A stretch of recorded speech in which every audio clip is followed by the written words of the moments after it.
Good Monday to you all. We are coming to you live from the beautiful city of New Orleans in Louisiana at the United Public Radio Network at 107.7 FM and the UFO Paranormal Radio Network at 105.3 FM. We are coming to you live from Facebook, Tumblr, Roku, and YouTube. We have a beautiful show. Want to kick it up to our sponsors? Yay, Carnation! We're going to do this fast tonight because we have one heck of a guest and we're going straight to it. We usually talk to our chat people right away when we first come in, but we're time constrained, so we're not going to do that. And last thing I want to say before we go to it is we are praying for everybody in California. Our hearts are with you. Preston's from there. We're watching it with everything on our shoulders and our hearts and our sleeves. We love y'all. Be careful. All right, Preston, go. Thank you, Dolly. Thank you, everyone, for joining us for episode 90 of The Lightgate. Can you believe it? We're going strong. Of course, I'm your host, Preston Dennett, and my lovely co-host is Dolly Saffron, subject of my book, Symmetry. Super excited about our guest tonight. Yes, I normally love to say hello to all you folks in chat, but you know we love you. So we're going to just bypass that this time because we really want to get to our guest tonight, who is, of course, the amazing James Fox. If you don't know who he is, I don't know where you've been. He's a huge mover and shaker in this field and doing some fantastic work. And I'll just give you a quick rundown of his bio. He began his journalism career early in life as an assistant to his father, the writer Charles Fox, a quadriplegic with multiple sclerosis. Together, they traveled widely to fulfill magazine assignments for publications, including the Rolling Stone, Sports Illustrated, Car and Driver, and interviewing such notables as Stephen Hawking and race car legend Dan Gurney. Of course, James became very interested in UFOs. We'll figure out how that happened. But he finished and sold his first documentary to Discovery by the time he was only 28. Imagine that. He has since completed and distributed TV projects for Sci-Fi Channel, The Learning Channel, National Geographic, and History Channel. And his films include, so far, and I'm sure there's more coming, UFOs, 50 Years of Denial, Out of the Blue, I Know What I Saw, The Phenomenon, one of my favorites. These are all really good. Moment of Contact, The Roswell of Brazil. That's all about the Varginha incident. And his latest film, which is making a huge splash, called The Program. And this one explores the unprecedented bipartisan congressional effort to uncover what intelligence agencies really know about UFOs. And of course, they're now calling them UAPs. I want to ask James what he thinks about that, too. I'm not a huge fan of the term. I think it's kind of a distraction. But let's just bring him on, and we will get this show started. James, welcome to the Lightgate. Hey. Thanks so much for joining us. It's a huge honor. Should we make UAP UFO again? I'm not sure UFOs. Let's just call them extraterrestrial craft. I think that's what they are. Oh my gosh. Everyone's always asking me, like, they think just because I've investigated this for as long as I had that I have all these answers. And I look at people sometimes, I go, I don't really know what's going on. I wish I did. Well, that's what makes you a good researcher. You know what I mean? Right.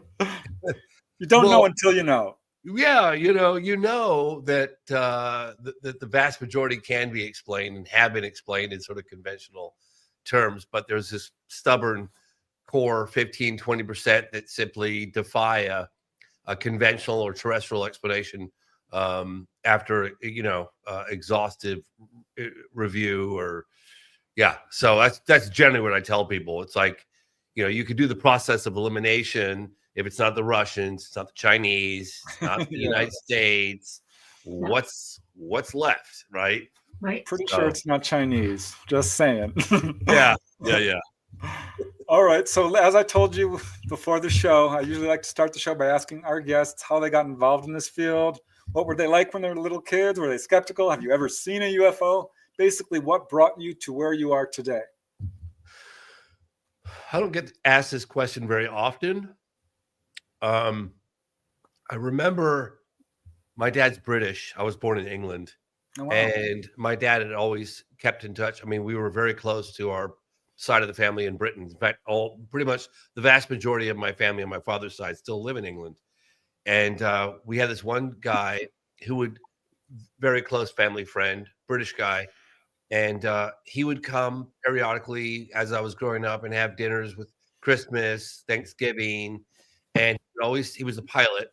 And he always tell this story about this UFO sighting that he had. It was really quite dramatic. And I respected him. And obviously he was a close family friend. But quite honestly, I never really gave it much thought. It didn't affect me as one might expect it to. It was like, oh, cool. All right, you saw this thing? Yeah, whatever. Anyway, move on to something else. And he told the story a number of times because there were other people that were interested. I was quite young, 12, 13, 14, 15. And then fast forward, I was 18. I was dating a girl who was 19. Her name was Rachel. And she's like, oh, yeah, my previous boyfriend was really, really into UFOs. And I remember thinking, like, why would you date a guy who's into UFOs? Like, it really affected my opinion of her in the sense that I thought, wow, she's got to have a screw loose, or like that she could be that close with somebody who's clearly crazy. But that was my knee-jerk response. I think I probably kept most of it from her. And then a year later, I was 20, and I had a UFO sighting with a friend of mine, and out my bedroom window. I mean, look, if I wasn't with someone, I probably wouldn't be talking about it today. But we saw this object, and the weird thing about it wasn't like broad daylight. And I saw a flying saucer. It was on the ground. There was no question, But what we saw was a glowing sphere that it looked, the best way I can describe it, I know it sounds weird, but almost like it was like pulsating, almost a little bit like a heartbeat or something. Like it was varying degrees of intensity, but kind of, and it was almost like throbbing. And it was right out our bedroom window, man. I mean, Lisa and I looked at this thing, and she goes, "What the F is that?" And I said, "I don't know what that is, but whatever it is, I get the feeling it knows we're looking at it." Goes, that's a sign. Same thing. Close the blinds. So I looked out of bed in my face, and I ripped the blinds off the wall onto the floor. And there it was the whole time. It was right there, just doing its thing. Looked like an egg almost. Not that big. I mean, half the size of a Volkswagen Beetle would be my guess. And there it was, like just kind of pulsating right out of our bedroom window. It was almost like the light reflecting on our faces. And I down to the ground, and I grabbed the curtains, and I'm fiercely trying to put the curtains back up again. And we finally get them up, and we're clutching each other in bed. Quite scary, quite honestly. I mean, it wasn't like we felt like threatened or like it was going to harm us, but it was the fact that it knew we were looking at it that we were both uncomfortable with. Anyway, so we I don't know, a couple of minutes later, she goes, "I wonder if it's still there." And I drew the blinds, gone. And I'd say maybe half an hour, 45 minutes later, my sister came home. She was at a concert, my older sister Janine. And she's like, "Hey, what are you guys doing up? It's like midnight or something." And we just saw a UFO, and we told her about it. She remembers that to this day. And then the next morning, you'd think with a household of people, we would have woken up and told everybody. Never told my dad's partner, my stepmom, nothing, not a word. I didn't say a word probably for the better part of 20 years. In fact, I was 39 years old, walking on a beach in San Diego, California, with a good friend of mine, John, and he had this really rigorous workout regime that he would, I go hiking, whatever, I'll swim, but he goes down the beach and he jogs miles in San Diego, and he would swim out to this buoy, which is like a quarter of a mile out, and we'd swim out to the buoy and then swim back in again, and then come in off the beach and back we'd go the parking lot, and then we used to go out and get breakfast. That's pretty early in the morning. And we jogged, we swam out to the buoy and then back. And then we're supposed to go left back to the parking lot. And I said, John, I want to go right. And John goes, there's nothing to the right. It's a barren, open beach. We can't get food there. There's nothing. I said, well, I want to go to the right. And we got in a little bit of an argument. And I said, well, John, I want to go to the right. And so we went to the right, and I see a couple sitting on the beach. It was a barren beach. So there was only two adults and a child on a beach. I'm looking at these couple, and it's Lisa Reinhardt, the girl that I'd seen the UFO with. I couldn't believe it. And she didn't live in San Diego. I didn't live in San Diego. I was visiting. She was visiting. We start talking. I said, Lisa, do you remember that thing that we saw? She goes, you damn right I do. I said, well, how do you remember it? Because I didn't want to put anything in her, mind. And so she told me it was exactly as I remembered it. And we talked. I met her husband. I met her daughter. And I could honestly say that had I not been with that person, I probably would have never spoke of it ever again. But that was it. And did she say, she said to me, she's like, do you think that has something to do with what you're doing now? I was like, I don't think so, because I haven't really thought about it. Yeah. It's not like I base my beliefs on that one little thing that I saw, but it's interesting. What state were you in when you saw it? I was in Northern California. Okay. What a synchronicity that is. That feels like guidance to me. Wow. Again, funny you need to turn right. Yep. About that. And I got, and I could call her up tomorrow. She could tell you, I could tell my friend John, who was with me, what happened, how it happened. We got into an argument. It was like, I could call him right now. It's like, hey, John, what happened? He would tell you that's exactly how it happened. It's amazing you came into this as a skeptic. I did the same thing. I remember seeing a guy with long hair talking about UFOs, and I disregarded him because he had long hair and was into UFOs, which is so wrong. I disregarded this individual just because they believed in UFOs. I don't even know what they look like. So what brought you to, doing what you're, this is amazing work you're doing today. So it's funny because it's you get asked this every now and again. And quite honestly, I don't really like to talk about the fact that I'd seen something. And because I can't say that I had a super unambiguous, it was remarkable in the sense that it was hovering, that it was right out our window. It was right about just above the trees. And the trees weren't particularly that tall. And honestly, I could say the light from the object was probably glowing a little bit on our faces. Not a lot, but a little bit. Like a soft glow. And but again, like the most extraordinary aspect of it was that we both felt that it knew we were looking at it. That's the part that really freaked us out. It's like, I'm sure you've heard from other witnesses. They say that all at the time I didn't, but yeah, later I did. Yes. So then I ended up moving to Europe. I spent a couple years abroad. A lot of my family lives in Europe, and I don't know. I really wanted to learn French, and I did an abroad program, and I was there. Probably I turned 21, then I turned 22. I think I came back to the States at some point when I was 23. I reconnected with an old high school friend, this guy, Renee, and we were very, very close, very, very close, really good friends. And he started talking about UFOs. And then he mentioned like an alien spaceship that crashed at Roswell. And I was like, oh my Lord, this guy is crazy. He's lost his mind since I left. I wasn't even thinking at the time because I was 23. I didn't see Lisa until I was 39. So I've been essentially about that case for 19 years. And I wasn't even thinking about it at the time, but I thought that Renee had lost his mind. I really did. And I remember thinking, this is so unfortunate. I'm going to have to cut loose one of my dearest friends because I can't be around crazy. And so I went in. I was apprenticing at the time in San Francisco. I didn't live in San Francisco. I lived about an hour north. I was apprenticing at the time doing what's called PSAs, which are public service announcements. I was learning how to edit.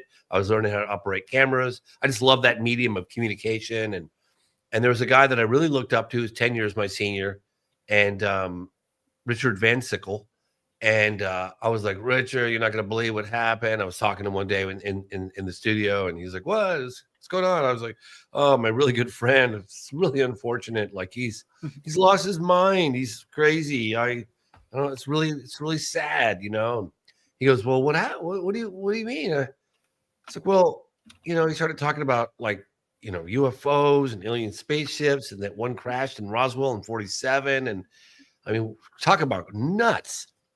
And Richard goes, you haven't heard about that? I was like, heard about what? He goes, Roswell? You don't know about Roswell?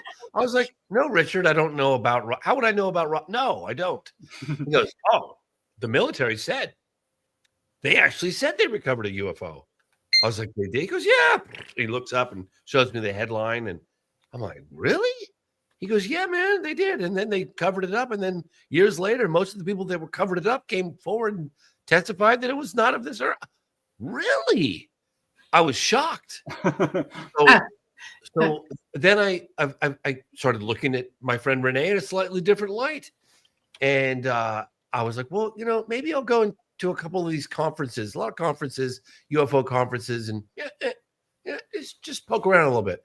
And I did. And I went and met a few older researchers. Some of them were former military. And I was like, wait a minute. Maybe there's something to this. And that's how I ended up. In fact, I ended up offering my production, my camera operating skills and my editing skills, and doing some, you know, production for some of these military guys that were doing, you know, trying to spread the word. And I think maybe, I don't know, 18 months into it, maybe I was like 24 and a half or something. Maybe I was 25. And I was like, you know what? I'm doing a documentary on UFOs. So I started talking about it. And my dad, who's like a mainstream journalist, my dad and I got along so well, and he was super supportive of everything I've always done. God, we had such a great relationship. I was because he was a quadriplegic, I was his nurse, I was his chauffeur, I was his secretary. I did all those things, like traveling around the world with him. I mean, I was his legs. And we were tight. I don't use the word unique, you know, often, but we had a unique father-son relationship because of that. And he had a great sense of humor and always supportive. And I told him about what I was going to do, and he was absolutely appalled. Like, he was so unsupportive and so, like, you know, he went as far as having all the other members of our family in Europe write me letters begging me to reconsider what I was doing. And they were saying, oh my gosh, I'm not kidding you, I swear to you. And they were saying, you need to reconsider. Your father's very concerned. My dad was saying it's a dead end road. There's nothing to it. You're going to waste your life. Like, what are you doing? Like, he said to me, it's a dead end street. There's nothing to this. Like, please don't do this. Don't go down this road. I had a similar reaction from my own father, actually. Yeah. And I remember thinking, like, gosh, don't you want me to be happy? Because when I grew up, he used to say, like, I don't care if you want to be a garbage man or if you want to do this. As long as you're happy, I'm happy. He literally would say that to me. Never felt pressure to be a doctor or a lawyer or any of those things, right? But this was so out of the blue. Like, I was just kind of shocked. And I was like, you know what? I'll show you, you know, I'll show you. And I worked harder than I'd ever worked. Wow. And I spent 4 years making that documentary. My God, was it difficult. I had no idea what went into making a documentary. Wow. And I had no money. And I ended up getting connected with another guy who who worked at a production facility. This guy, Boris Zuboff. We're still working together today. That's the 7th year anniversary edition. That's the second version of Out of the Blue, because I did 50 years of denial. Then I did Out of the Blue, which took me the better part of 5 years. Then I did an anniversary edition, which took me another 2.5 years. Yeah. And then I did I Know What I Saw. And then I did The Phenomenon. And then I did Moment of Contact, which everyone said I was crazy. And then I did the program. And so anyway, I'm sorry if I'm going on too long here. You can just shut me up at any time. No, this is fascinating. Yeah. And so I was like, I'm going to work harder than I've ever worked. And I did. I mean, I tell you, I think it took me 4 years, and it was brutal. Like, I just, people are like, you need B-roll. I was like, what's B-roll? What are you talking about B-roll? Like, you got to write B-roll. Yeah, all this stuff. And I remember I finished it and I sold it to Discovery Channel. It was like, what? Everyone was like, you sold it to Discovery? I was like, yeah, I did. They couldn't believe it. And nobody can believe it. Like, it was like a miracle. It was like I won the lottery. Wow. And was it easy to do? I mean, did you have a hard time selling it to? No, I did not. It was sold before I even finished it. Was meant to be. It was meant to be. Before I finished it. Wow. As was Out of the Blue, as was I Know What I Saw, as was The Phenomenon, as was Moment of Contact. Amazing. You're in the right place at the right time. The program was the only film that I didn't. The program is the only film I didn't sell, and I didn't because I had a catastrophic failure with my previous distributor, and I would say all, but the vast majority of money that we made on Moment of Contact was stolen from me, and so I just lost all my faith in distribution companies. I won't bore your audience with the details because it doesn't matter, but it was terrible. And so now we did, for the first time in my 30-year career, the most independent release in the history of any production I've ever made. Well, I hope it continues to grow and grow and grow and grow for you. That's important, Thank you. I try to put out good content. I always felt like a lot of the content UFO related was kind of hokey and low production value. I don't know about speaking like sweeping, but for the most part, I thought it's not getting the production value it deserves. This story deserves better. Like, it deserves higher production values. And I would look at stories on just about every other topic, and it was like beautiful production. And then when it came to UFOs, it was just like so hokey, and so low budge. And I always strive to make things like better. Well, did your father see everything that get to see everything you did? Oh. Well, okay. So I always I lived, paycheck to paycheck, pretty much broke. I used to use the expression, and it was quite serious. I was so broke I couldn't afford to pay attention. And I would have to say that was probably until my dad died when I was 43. He did see, like, I'll give you an example. Like, I Know What I Saw. That was pretty incredible, like how that whole thing went down. And I don't need to bore your audience with that because it doesn't matter. But I sold it for $500,000 to NBC Universal, which sounds like a lot of money, right? Well, I was 4 years in. Yeah, I was 4 years in when I made that film, and for almost $400,000 in debt. And I had a partnership that I split things 50-50.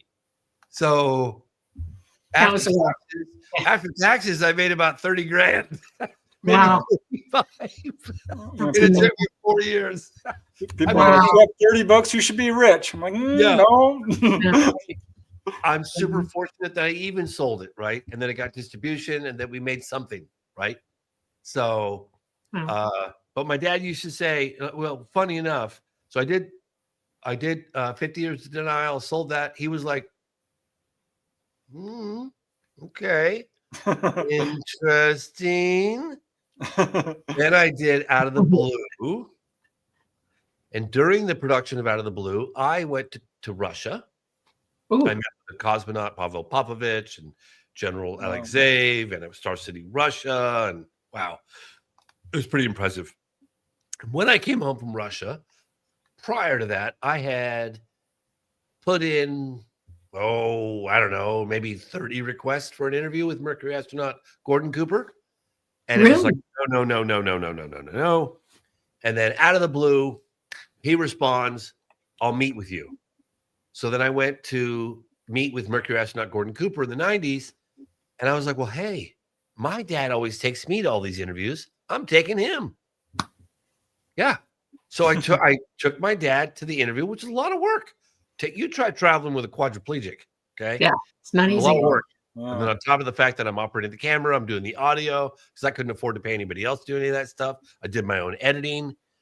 And Gordon Cooper was an iconic figure to my dad's generation. I mean, this is the last American astronaut to go up in space alone. I hate to tell you this. I knew him. He and my father worked together. Yep.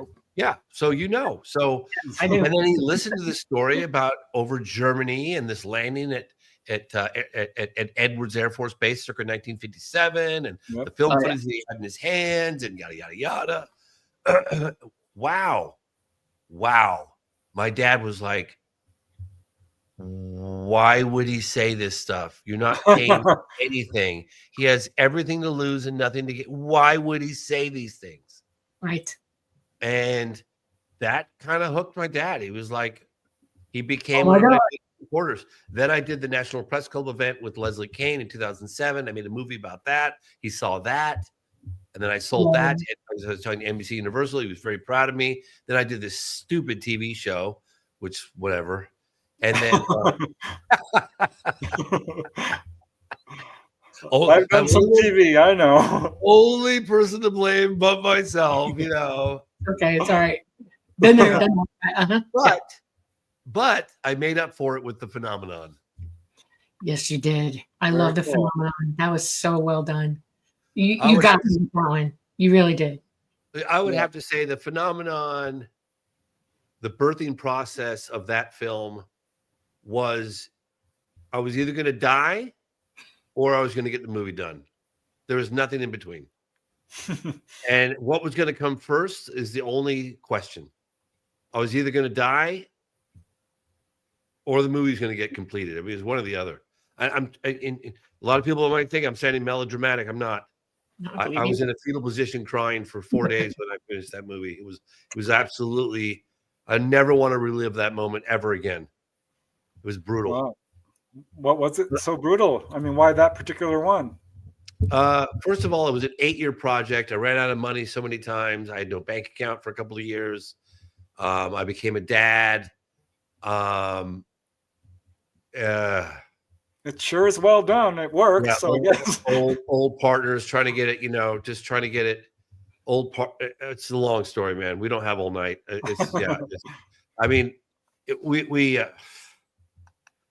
me just say this. Adversity comes the best things sometimes. This, if you can see that, if you can see how close that is, see how close it is? That's how close the phenomenon came to being shelved after it was done. Oh, wow. Because it was a liability and the people that helped me get it. Yeah.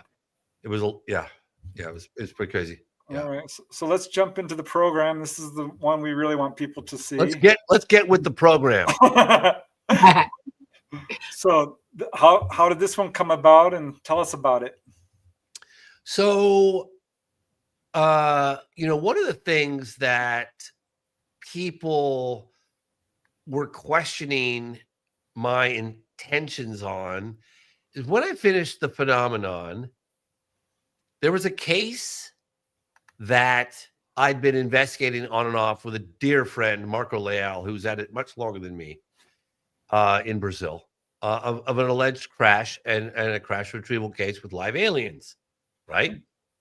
And I know it sounds crazy if anyone's unfamiliar with the 1996 Varginha UFO incident. I completely understand. If you don't know about it, you'd look at me like up the dosage of the medication I'm not on. And but I was I had gone back and forth to Brazil probably 5 times over a 12-year span. And I was going to include a 10 or 12-minute segment, just like I did with Rua, Zimbabwe, just like I did with the 1966 Westall Primary School landing case in Australia, like, Socorro, New Mexico, featuring these like little stories and stringing them all together. Everyone's Father Gill case. I love the cover. That Father Gill case. Yep, exactly. 1958. And I got to the end of it. I'd done all the translation. I'd put together a nice little 10 to 12-minute segment. And I ended up deleting it out of the entire movie. Just gone. And the people in Brazil were like, oh my gosh, they were dead. Oh, what? We spent some years, 12 years. Yeah. I said, I can't squeeze it in. It doesn't work. I have to do what's right for the movie, not what's right in my head. Like, it doesn't work.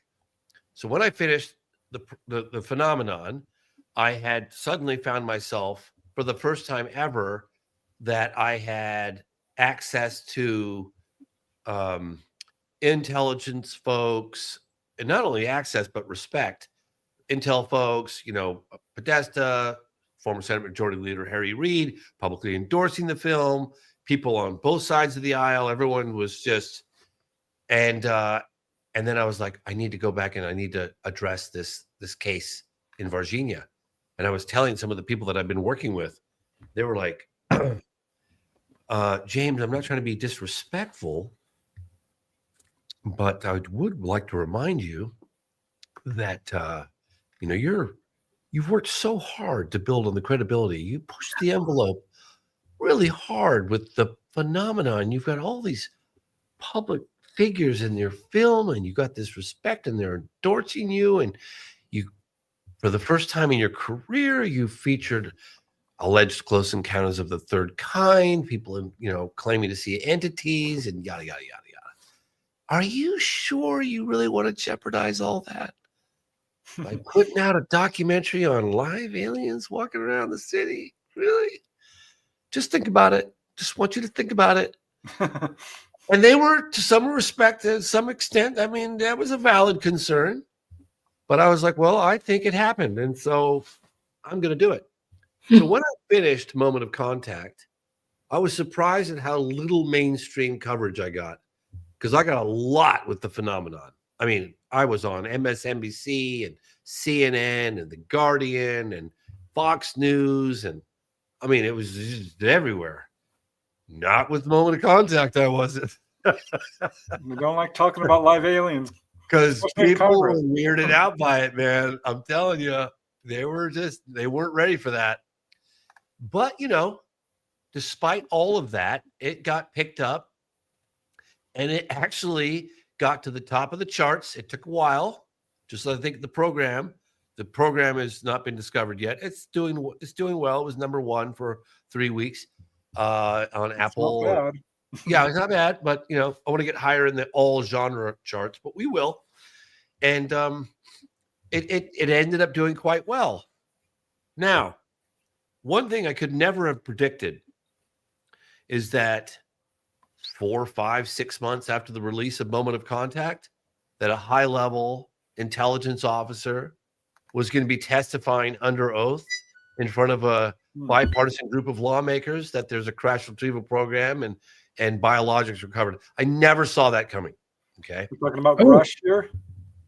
Sorry. Yeah. Are you talking about Grush? Yeah, David Rush. Yeah. I never saw that. Are you kidding me? Like, you think I would have seen that one coming? I absolutely didn't see that coming. I couldn't believe it.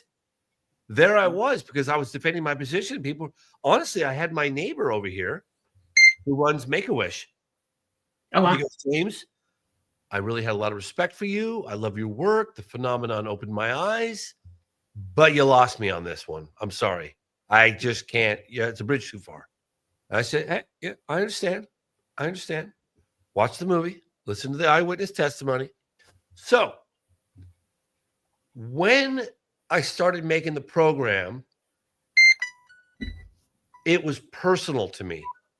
And I say that because I was convinced, and I don't, your audience can say I'm crazy. That's fine. I personally was convinced that the United States Air Force was involved in that crash recovery of Virginia, Brazil, 1996. And I met with a number of military personnel from Brazil over a 12-year period that told me the Americans were involved. So now, naturally, I'm going to start investigating. Okay, the trail goes cold once the United States Air Force flight comes in January 20th into Campinas, and then they send a couple of helicopters to Virginia, take some debris, load it on the plane, back to the United States. Cold case, right? So now my intention at the time was to follow up. What happened? Let's get some information on the Americans' involvement. And but that was my intention. And then all of a sudden we have open congressional hearings 6 months later on crash retrieval. So Grush opened the door for something that I was already going to do. So it made my work that much easier, because I suddenly found myself asking the same questions that I would have asked prior to David Grush.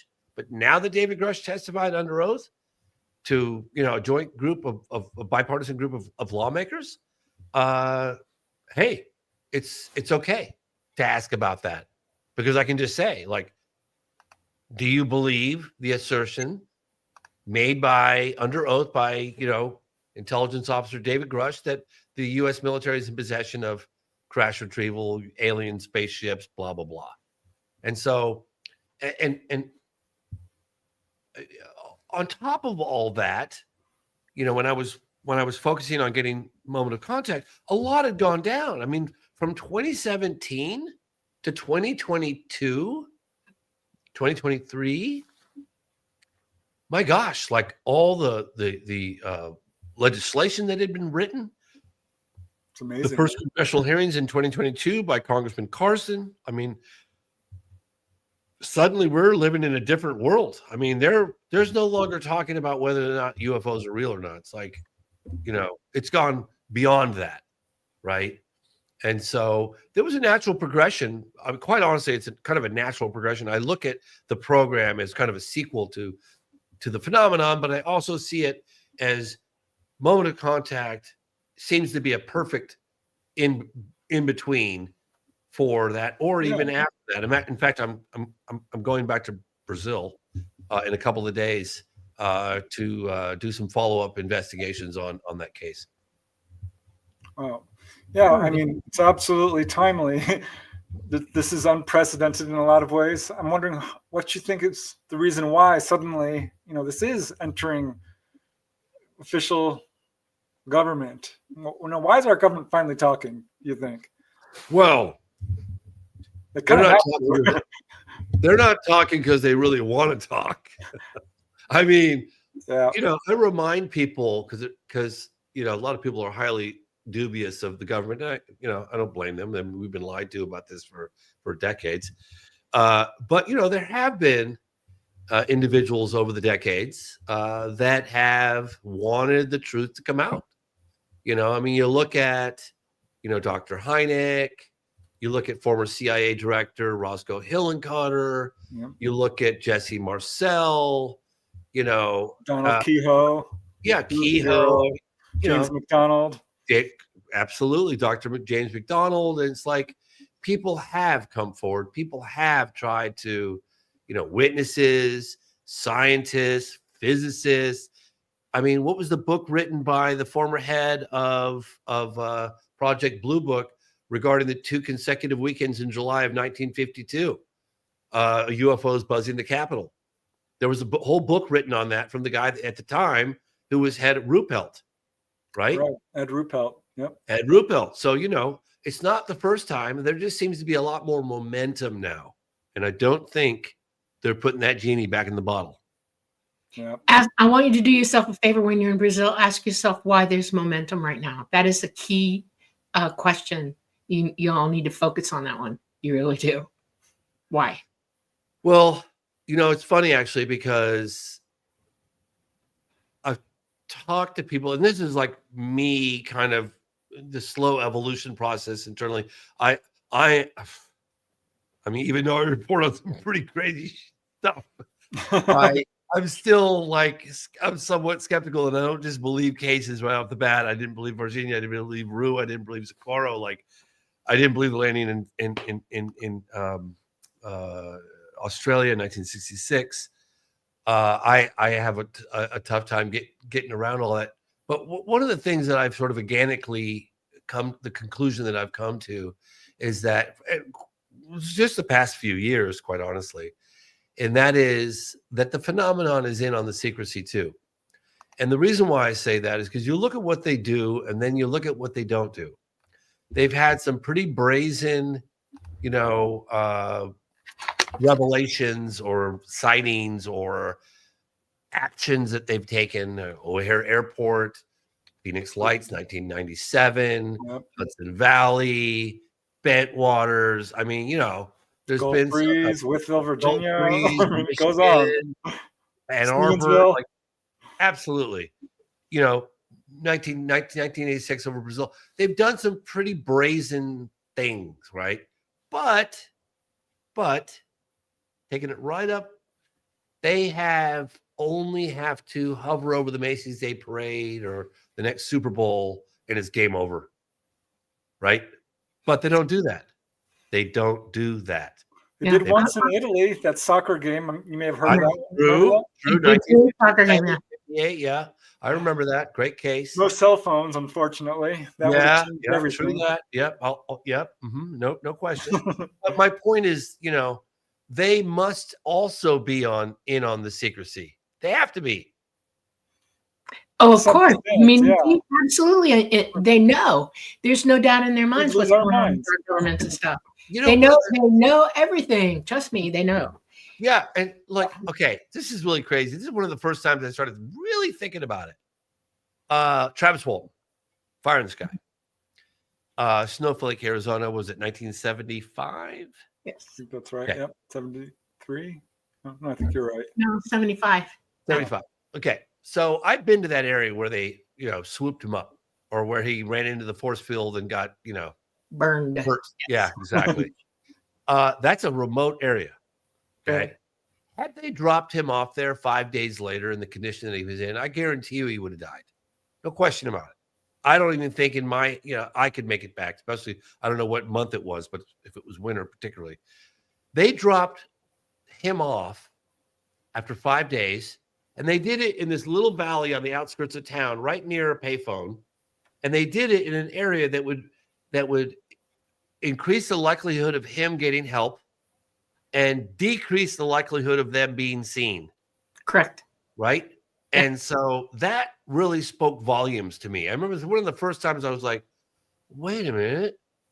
They were concerned about his well-being. They wanted to make sure he was going to be okay. And he was healed of his wounds. He was healed of his wounds, and they didn't want to expose themselves overtly.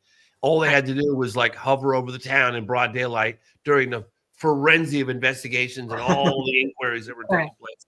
And everybody testifying, or giving the polygraphs. That would have just ended it right there. They did not do that. So that's interesting. So you look at what they do, and you look at what they don't do. Speaks volumes. Yep. Well, you also have to know that where he was taken up, people have dogs that can track you anywhere you are within a 20-mile radius. And they had plenty of them to do it. And they did. They took the dogs out and went looking for him. That's absolute fact. I know that one for a fact. They went looking for him. They would have found him if he was findable. Okay. Yep. And they did not. That's number one. Fact number one. Fact number two is then he shows up 4 days later and he's healed. He's not dehydrated. He's not dying near a payphone, like you said. Okay. Yeah. This is irrefutable truths that they cannot deny. None of them. It's really cool, you guys. I got the opportunity to meet a couple of the other witnesses that were with him that night. Yeah. And one in particular, I'm sorry I can't remember his name, but I found out he was working at like a Walmart or one of these big superstores at night, in the early evening, and I got in touch with him, and he responded like, "Hey, if you want to come up, I'll take a little quick break, and I can meet with you. But I'm not doing like anything. It wasn't about. It was just a personal thing. I didn't put him on camera or anything like that. Right. So I just wanted to talk to the other witnesses, and he goes, "I'll never forget this." And there was a handful of eyewitness testimony that's made an indelible impression on me, and this one in particular. He goes, I was like, well, what was it like when you saw this? What was it like? And he got out of the car. Remember? He goes, have you ever seen like a brand new Corvette on the showroom floor? Beautiful. So perfect and beautiful, like a brand new Corvette, like that. And it's like his eyes lit up, He was like, it was more perfect than that. Wow. I always remember that. I was like, oh my gosh, that is so cool. Like who would have thought, about this object being just so, it was like the epitome of perfect, like better than a brand new Corvette, Amazing. Nobody Right? here knew that. No, yeah.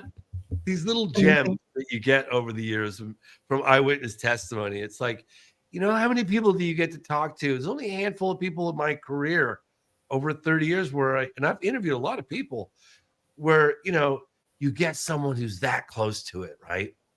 Right. I get people in Australia who talked about the Westall, the primary Westall, where it was sitting on the ground and they're like 5-10 feet away from it, sitting on the ground in broad daylight, Burroughs and Pennison talking about the Bentwaters landing case in December 1980, where, they're touching it and inscribing the little symbols. I mean, wow. You know what I mean? Like, you're going to have to talk to Dolly. She's been inside him. Yeah. But anyway, and that says nothing of the experiencers, of course. And I think that this is kind of where we're headed, because not because I don't believe them, but I've avoided close encounters of the third kind probably for the first 25 years of my career. Good. That's good. I'm glad you did that, because vetting people is complicated. Okay. Preston took 6 years to vet me. 6. And he went through every aspect of my life. He left nothing unturned or nothing unlooked at, from friends, family, acquaintances, photos, physical, medical, all of it. Okay. He knows the entire contents of my entire life. And I was happy it took him 6 years, because I didn't want to come out and have no proof. I didn't want to come out and not be able to say, this is verifiable stuff, people. You need to start thinking. An overzealous advocate can do as much damage as someone who's, a debunking skeptic. Right. Yeah. And now he has all of these people that he also researches, and I watch him do it. And his vetting practices are serious stuff. Because you can't. Not everybody is 100% vettable or believable, even sometimes. We have to ask, there's a lot going on out there. Ask them hard questions. I remember Leslie Kean was close with Bud Hopkins. And when we did the National Press Club event in 2007, which was super proud of that event we did. And I got to hang out with Bud Hopkins one day. I can't remember if it was before we did it or right after we did it. But in any case, he was super excited. And he had like a whole stack of papers. And he's like, I got to show you something. You got to see this.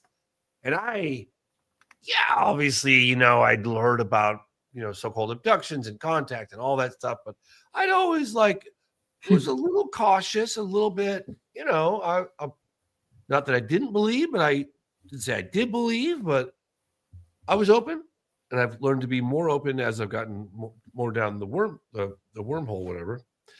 And he had these illustrations that he had all of these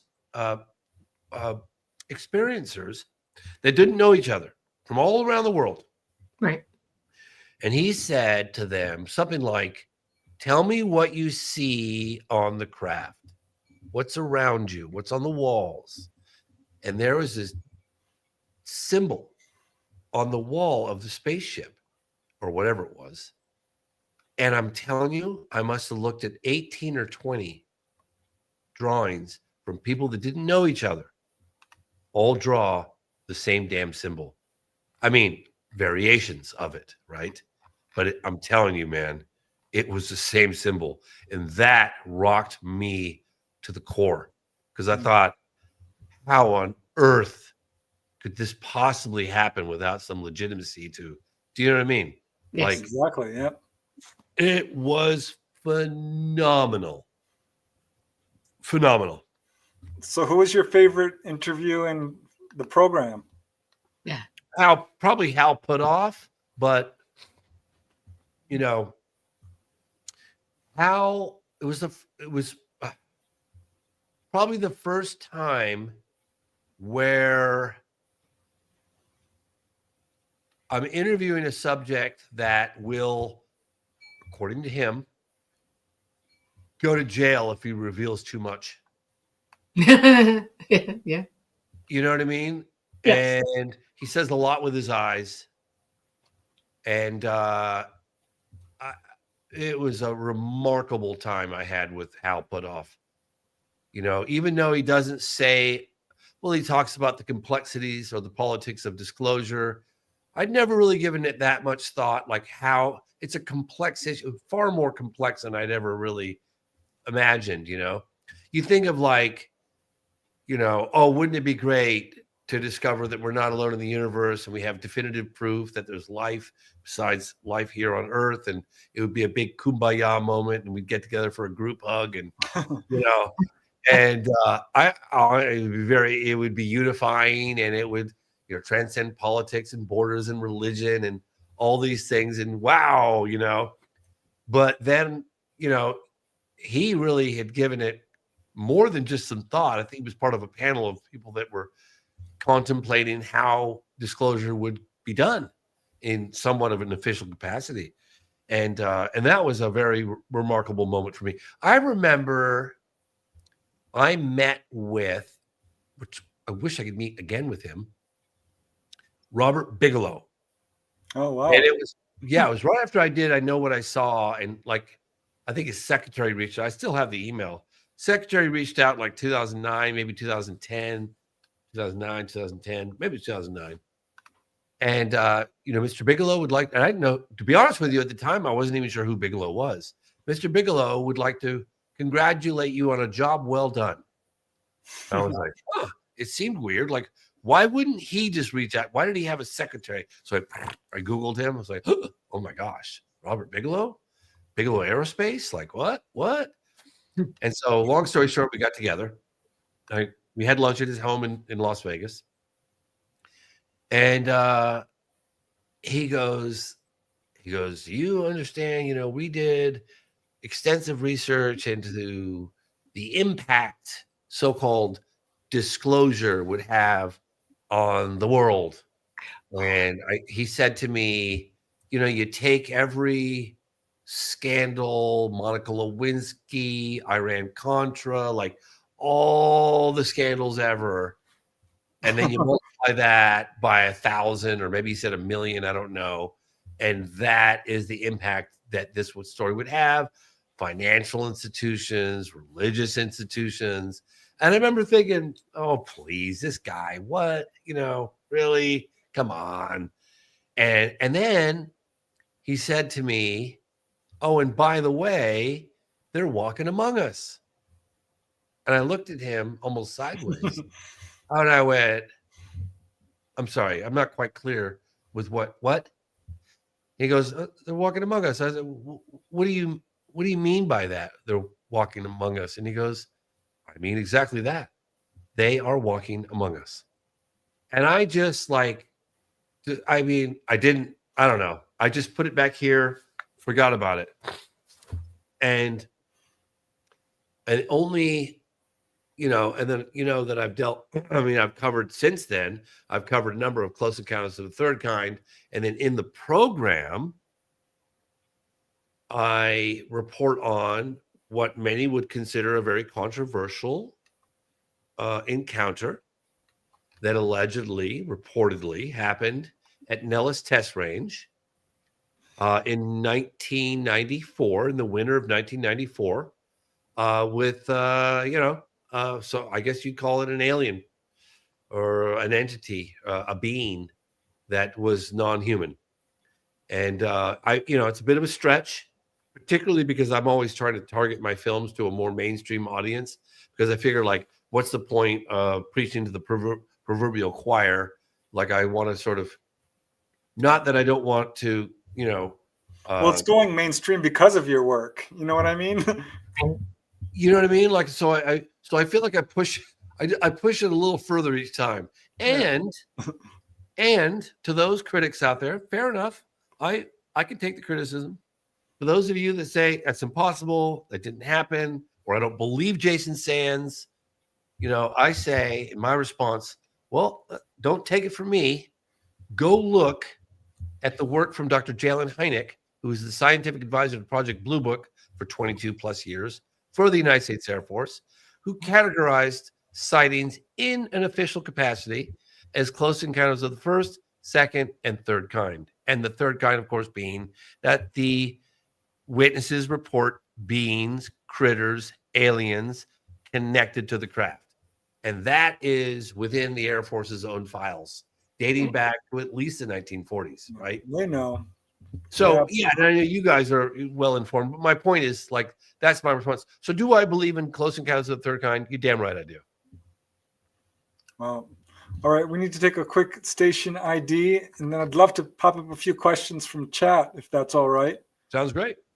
But yeah, just want to let you all know you're watching The Lightgate, episode 90. I'm your host, Preston Dennett. My lovely co-host is Dolly Safran. Our guest tonight is James Fox, author of many documentaries. Most recently, The Program. That's mostly what we're talking about tonight, but we're talking about everything. We are streaming on several platforms. We are on YouTube. We are on Facebook. We are on Roku. Check us out there. We're also streaming live on the United Public Radio Network and the UFO Paranormal Radio Network, 107.7 FM, 105.3 FM. Shout out to Carnation. Thank you for your support for our show and the other shows you support. Thank you guys for staying with us through the first hour. We're going to have James for another half hour, I think, unless he has to pop off. But so our time is limited, but I'm going to try to get to some of these questions.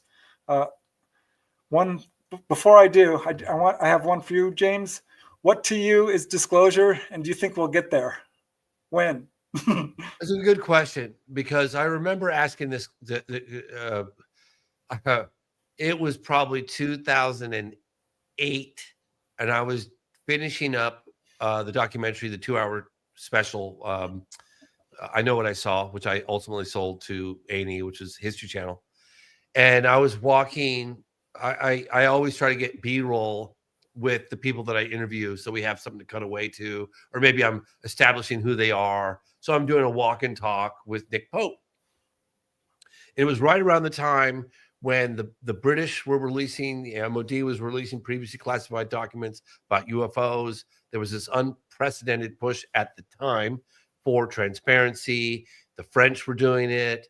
I remember going to CNES, the Centre National d'Études Spatiales, which is like the French equivalent of NASA. They were talking about UFOs. Like, it was pretty amazing period. And I was like, wow, is it happening? Like, is it happening now? And I was talking with Nick Pope, walking along by the Parliament, beautiful shot.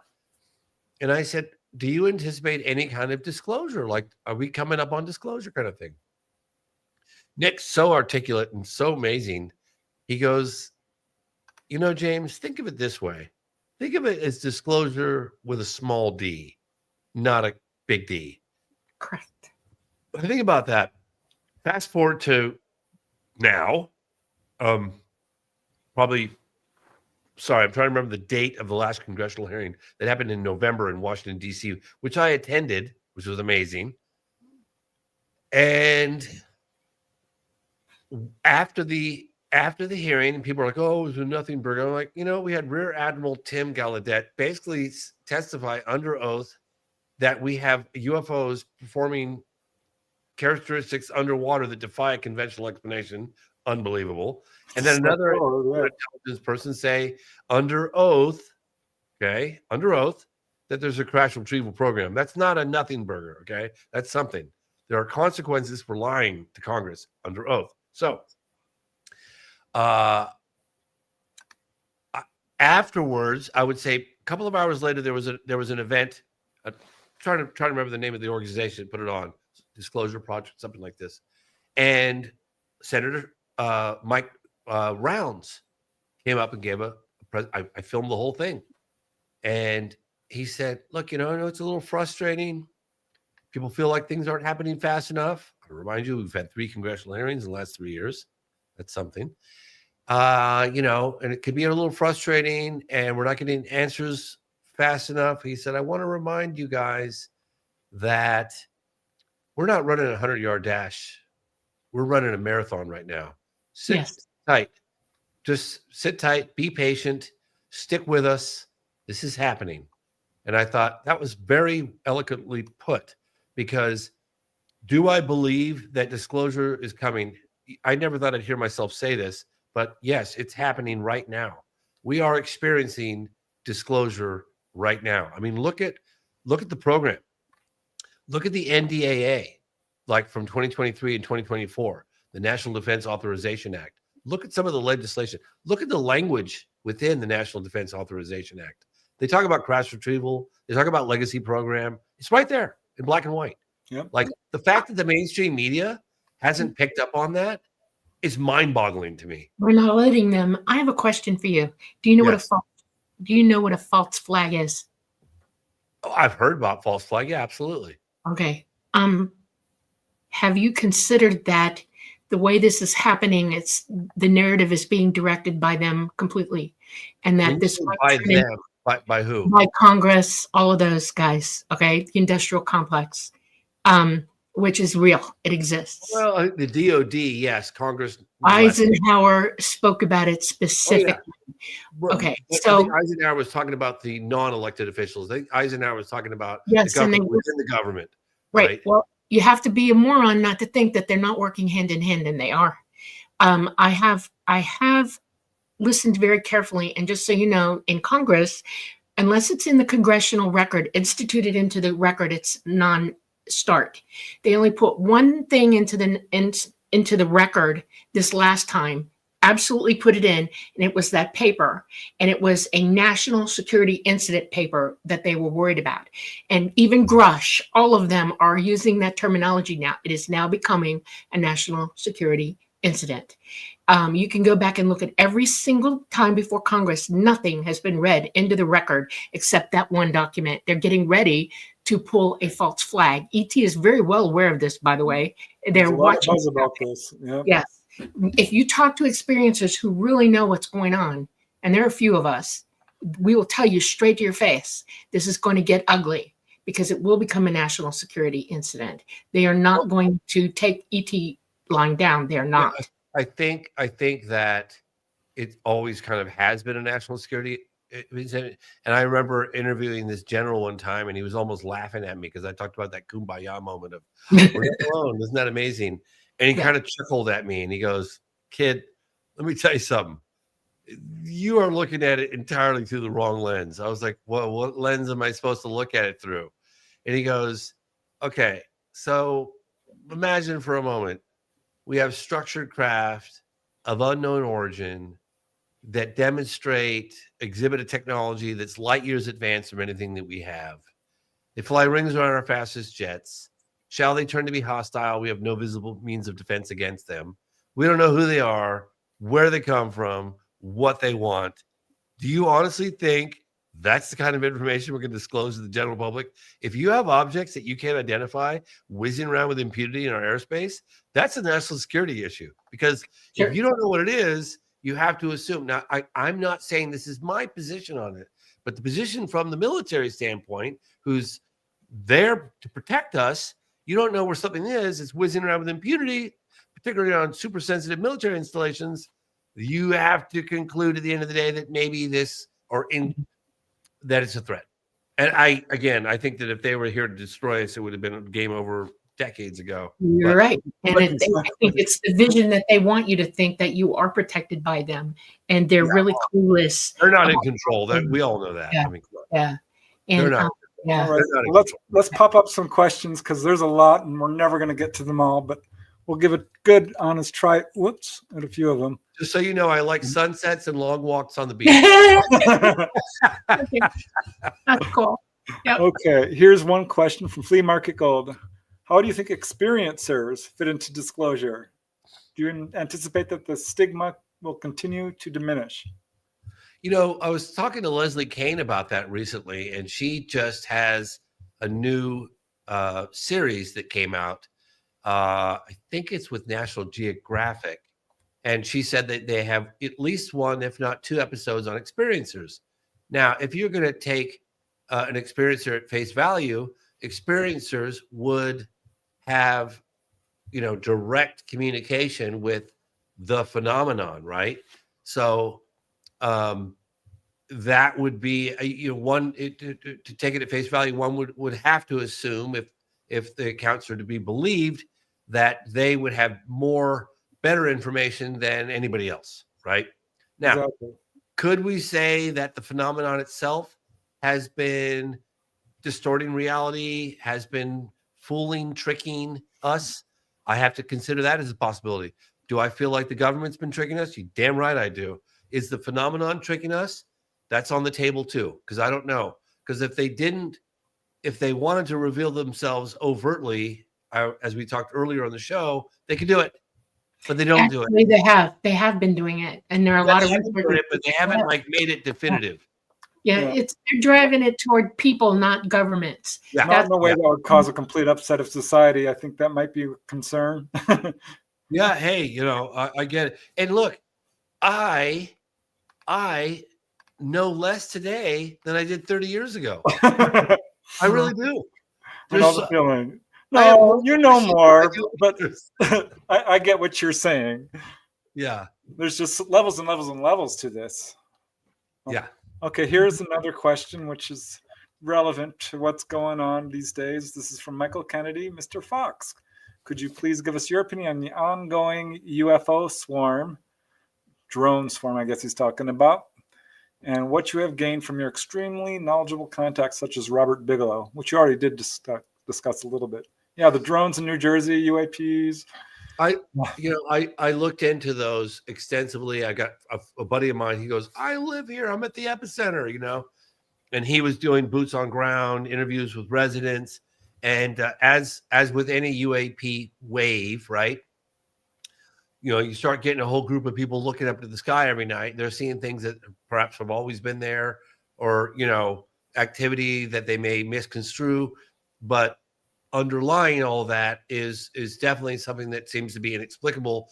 Case in point, there's one case of 50 UFOs, 50 UAP coming in off the ocean. They have prolonged loitering time. These are highly advanced, super sophisticated, things that, you wonder sometimes, okay, so could they, and I'm not saying they are, but could some of these be coming across as a technology that we can just about wrap our minds around, so they can look like something that's somewhat familiar to us? I'm talking about the phenomenon. They wouldn't do that. They wouldn't backtrack just to get in between.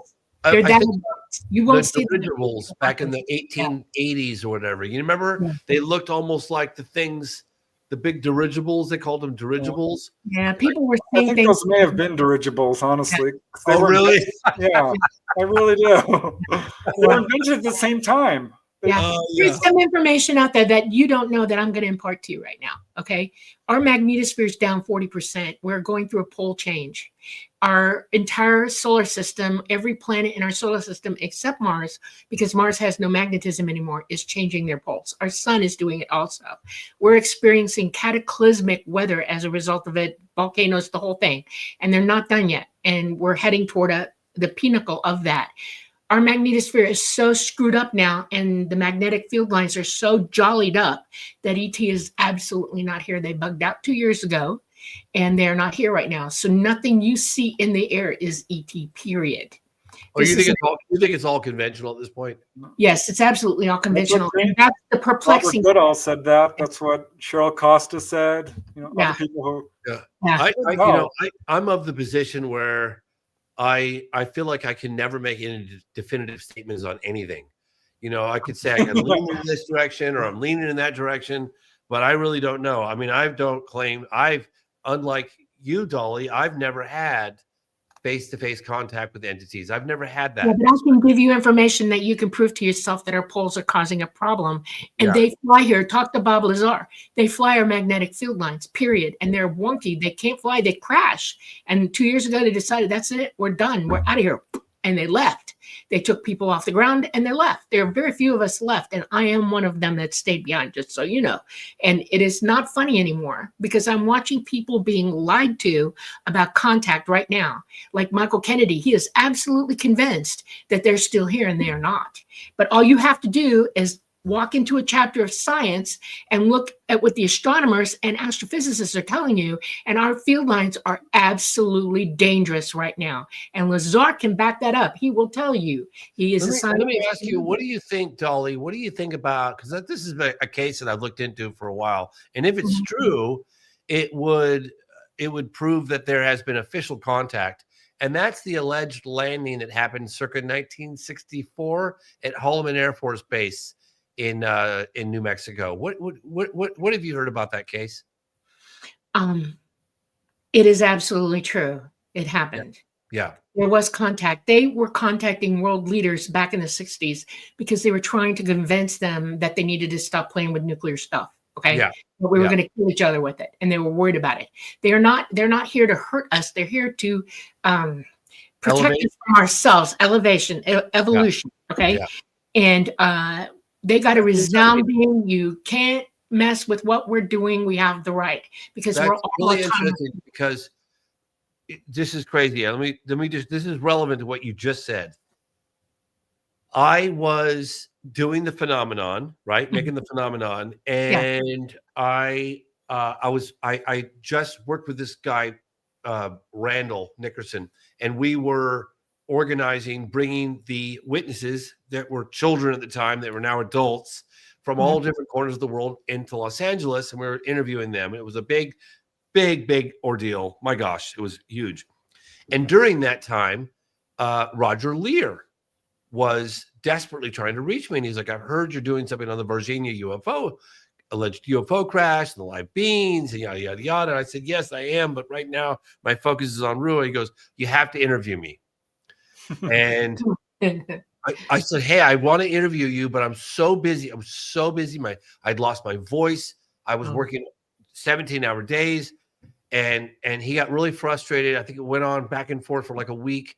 And it wasn't like I didn't want to interview him. I wanted to interview him. What he didn't tell me was that he had cancer and he was dying. So he said, "Well, if you're not," he was all frustrated and probably pissed off with me. He goes, "Well, if you're not going to interview me, at least let me give you the tapes that I shot 20 years ago in Brazil." So he gave me these tapes, and then I made copies, digitized them. I sent them back to him. And then when I was doing Moment of Contact, I was like, "Oh my gosh, the tapes from Roger Lear." And so I got the tapes and I was like, "Wow, there's some gems in here." And then I thought, wait a minute, he wrote a book too. So I bought his book, and the tapes were generally a transcript from the book. But there was one scene that was with a couple of doctors that they described had one of these live entities, beings, aliens, whatever you want to call it, in the hospital. I think it was Humanitas. And they said they were performing some sort of procedure, and then all of a sudden things went sideways, and the entity communicated telepathically with the doctors. This is in his book, and he talked about this. And he said that the doctors said that the message they got was, "We feel sorry for you humans." Like, what? Like, you don't know who you really are. Right, exactly. You don't have you have abilities that you haven't discovered yet. Thank you. My words exactly. Same thing, same message. Myself, and I kicked myself. It's like I contacted one of the guys that I contacted, Uberajana Rodriguez, who was apparently in the room. He wouldn't meet with me. Roger Lear had died. The gentleman that was with Roger Lear had just died. I couldn't reach him. So I was like, I want to report on this so bad, but I don't have one person who was in the room to testify. And I opted not to. And it was devastating. And to this day, I look back and I think, God, I wish I would have interviewed Roger Lear on that one, because that's so significant. Yes. You know, that was a direct, according to the doctors, a direct telepathic message from ET. Right. And they do that. I am in communication with them. I do directly get contacted on a daily basis because I'm here and they're there now. And they can send messages to me clean across the universe practically. It is sad to me. And this is true. I do say this. We are all innately gifted with the abilities that they have, but they have been pushed out of us. They've been slammed down on. We've been toxified to the point that we can't use our equipment properly. And it's sad. We've been dummied down. We've been tortured, fear-based, horrified. Yeah. It's not good. And I've had glimpses of it. I've had glimpses of telepathy, and I can prove it. Yep. Everybody's telepathic. You have the ability, even now. We all do. It's not wide open. Yeah, exactly. I feel like we all do. Right. Everybody has the ability. And if you can detoxify your body and get rid of the calcification of your pineal gland, you will wake up.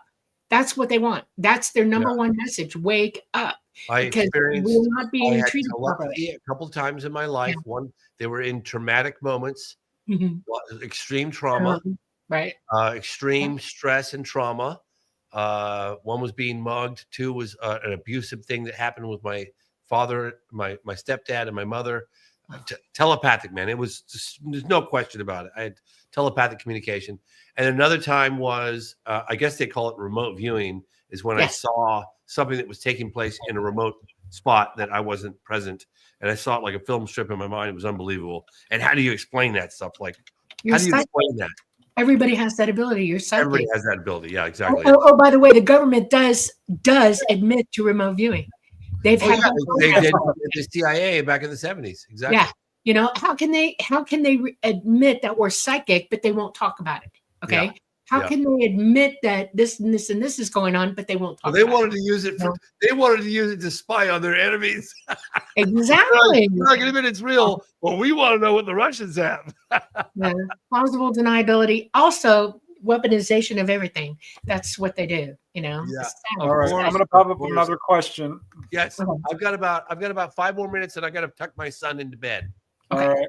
This is from Alex. I skipped forward because he's like, ask my question. What do you believe is the single most compelling piece of evidence that suggests extraterrestrial life has interacted with Earth? And how do you address skeptics who dismiss it? That's a great question. And I don't think there's any one particular case that we could hang our hat on. Yeah. I think it's a totality. It's a preponderance of eyewitness testimony, radar data, sensory data from primarily the military, photographic evidence from around the world to support to as an indication that the phenomenon is real and it's global. Correct. But if I had to give one case that obviously Roswell is a great case, but if I had to give one case in terms of like Close Encounters of the Third Kind, I think the most well-documented case in U.S. history would be Socorro, 1964, April 24th, with Officer Lonnie Zamora. I think that's one of the most well-documented, certainly in the United States, Close Encounters of the Third Kind. That's awesome. All right. Maybe one more question. Bambi Dudley. Hello, James. Please tell the Steven Spielberg story. You asked about him to screen your film and what he said. Yes. Well, so I had tried to get to Steven Spielberg for so long. In fact, I'm probably still trying to get to him. I know. And I remember when I was in my 20s, I was doing my first UFO documentary. There was a woman named Janet. I'll leave her last name out of it, but she worked for Spielberg or like was friends with him. And I was doing a UFO documentary and I was naive. I was like, well, clearly I'm doing a UFO documentary and Steven Spielberg is going to grant me an interview and I'll get an interview with Steven Spielberg. And it's going to be great. And it was probably like 1996 or 7. And I get a message back from Spielberg through Janet. And she goes, Spielberg is not going to meet with you. However, he said that since you're making a documentary on UFOs, you should consider going to Africa and covering this landing case that occurred just recently in Africa at a school. And I was thinking to myself, oh boy, yeah, please. I'm not, Oh no. Yeah, I know, right? I could have got in on that one early. John Mack was already there. But so fast forward, it was that was 97. So in 2007, 2008 would have been 2009. My guess is 2009. I have a lot of appearances with Larry King. I'm trying to use his platform to get the information out to a much broader, more, mainstream audience. And I got a rough cut done. I know what I saw. I was rather proud of it. It was pretty damn good. And at the time, people were going, how are you going to make a movie out of a press conference with a bunch of old retired men standing at the podium talking about UFO encounters? I was like, if Vice President Al Gore can make a documentary from a PowerPoint presentation, then doggone it, I can do, So anyway, so I was kind of proud. I was like, it's a 2 hour, it's pretty good. So I asked Larry King, I was like, would you mind sending this to Steven Spielberg? He goes, well, I said, well, he's really into this. Hey, this is the real life Close Encounters. And Larry's like, you know what? Yeah, let's do it. Sends it off to him. I don't know, maybe 5 days later, I get a call from, I actually get a call from the agency of Steven Spielberg. Jocelyn Cesario called me. She said, hey, Mr. Fox, I just want you to know, and it was like 10 o'clock in the morning. I want you to know that Steven Spielberg is about to watch your movie. That's interesting. About to watch it? Wow. You mean like right now? She goes, yeah, he's going to watch it right now. By himself. She goes, yeah. So I called my dad and I was like, Dad, you're not going to believe this. Steven Spielberg's watching my movie right now. My dad's like, oh my gosh, come on, let's have tea together. My dad's British. It's like, came down to my dad's house. We had some tea. We're like, oh, I can't believe right now Steven Spielberg's watching your movie, And about 2 hours go by and I get a phone call and it's the woman again at the agency. And she says, hey, I just want you to know he watched it. Okay. Yeah. And she goes, well, he wrote a letter to Larry King. What did the letter say? I don't know. He put it in an envelope and he sent it to Larry King. So I was like, holy cow. So 5 days goes by. I get a call from Abrielle Gallagher, one of the producers at Larry King Live. And she goes, James, you're not going to believe this. I was like, not going to believe what? Steven Spielberg sent a letter to Larry King about your movie. Oh, really? What did it say? She goes, sit tight. What's your address? Ew. I was like, really? Sends me the original, not a photocopy. So a couple days later, maybe it might have been the next day, but they overnighted it or whatever, FedEx driver, and I lived in a really rural small town. The FedEx driver rolls up to my house and he's just like, whistling Dixie and skipping to my house. And he goes, James, I know the guy because, he delivers. He goes, James, you're not going to believe. Oh, my God, I got this package. It's from Larry King's office. It says CNN, Larry King Live. I said, and it gets better. Guess who the letter's from? And he goes, I knew. Steven Spielberg. He goes, can I stick around while you open it? I said, yeah, sure. So I opened the thing up, and there is this letter from Steven Spielberg about my movie to Larry King Live, And sorry? It needs to be in a frame, right? I know. Let's see.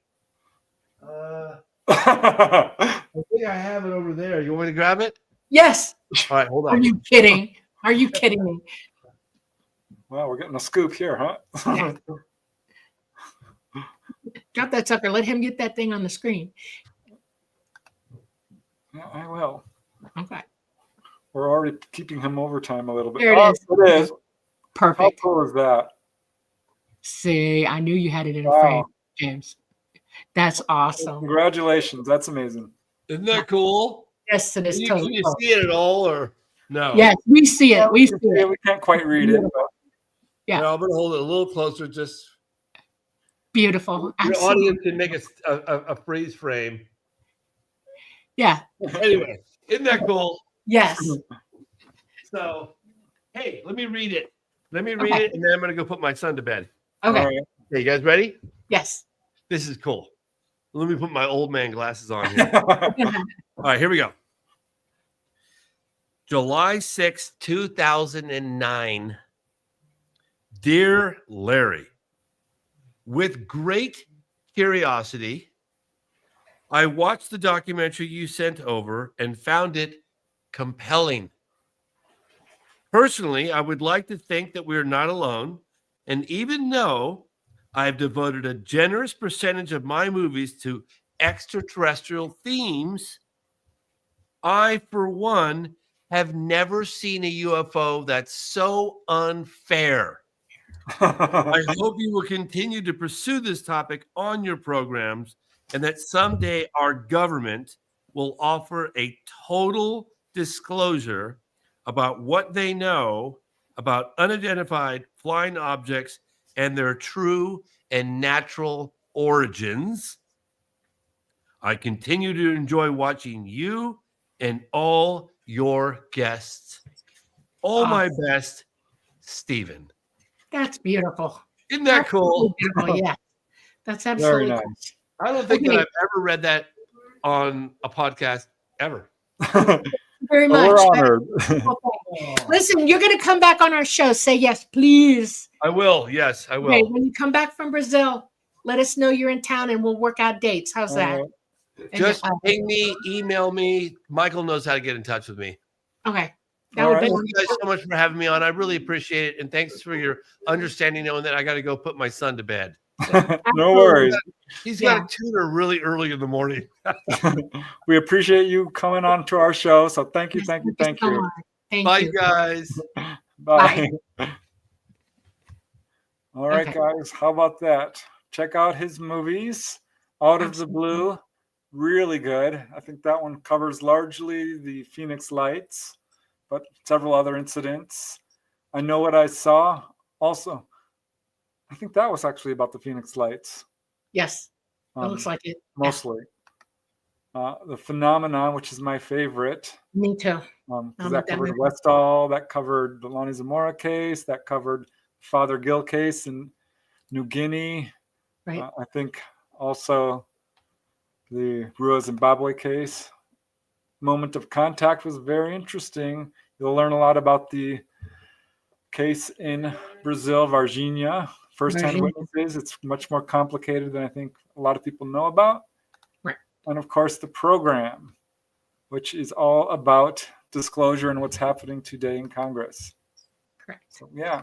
How fun was that, Dolly? Amazing. I know. I'm like aghast. You know, it's like, oh my heaven, this is totally cool. This is one of our best guests. Just so you know, this is fantastic.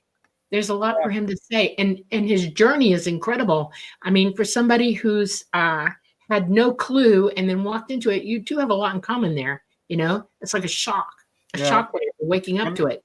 You know, his UFO sighting is so much more than a coincidence. Yeah.